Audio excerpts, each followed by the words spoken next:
Vision एत अच्छी जहाँ 2036 मसीहा पर्यंत टार्गेट कराई विकसित ओडिशा गठन जहाँ प्रयास है जहाँ योजना है माननीय मुख्यमंत्री आज माननीय राज्यपाल अभिभाषण प्रकाशित होती उभय सरकारी दल और विरोधी दल स्वागत कर गृह भितर समस्ते स्वागत कर होला करना कागज चिरिक फिंगी ना समस्ते धैर्यर सह शुणी स्वागत कर तेणु राजनीतिक उद्देश्य कारण से कहीपर किंतु मु कहबी जे माननीय राज्यपाल अभिभाषण आज उच्चकोटीर थिला विकसित ओडिशा गठन जो लक्ष्य अच्छी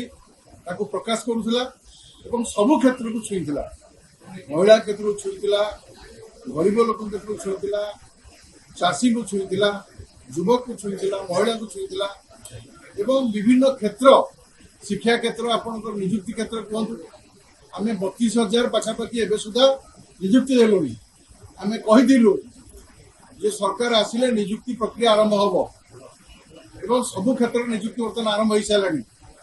एवं आसंता वर्षे भितर आम लक्षे निजुक्ति देवाई निष्पत्ति करूँ आम माननीय मुख्यमंत्री मोहन चरण माझी जो दृढ़तार सहित कम कर घोषणा कर जहाँ घोषणा कम कर तेणु ए भयभीत न हो सहयोग कर आवश्यकता रही।